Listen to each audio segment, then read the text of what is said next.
Hey, good morning, Senior High. I hope you're off to a great Thursday. Today we start the 10 days through the book of James. And so we made these little devotionals.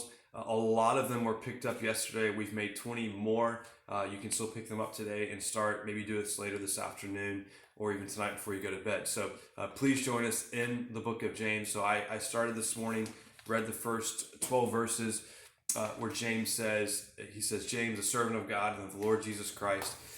Who's he's writing to? He's writing to the tribes who are the 12 tribes who are dispersed, and then he says right out of the beginning, he says, "Count it all joy, my brothers, when you face trials of many kinds, for you know that the testing of your faith produces endurance."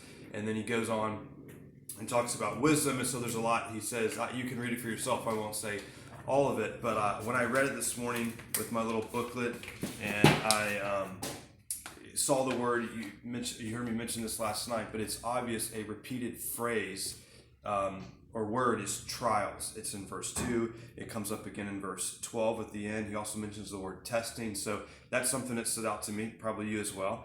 And then as I look at the heart, what's the main point of this passage? Well, it's clear that trials are inevitable in our life, but God will use them for good.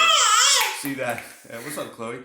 So James 1 is similar to Romans 5, and then also 1 Peter 1, which talks about trials or suffering. And as I think about trials, which leads me to the last part as far as what does this passage teach us about God. I said this last night. If you didn't catch this, what's up, Lydia? So our house is a little crazy.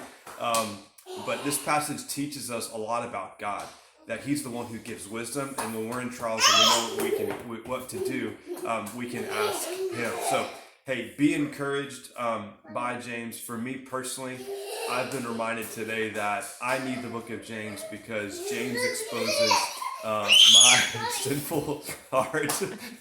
Our house is crazy, but James ultimately drives me to the one I need, which is God. So I'm going to go now, but hey, I hope you have a great day in the book of James.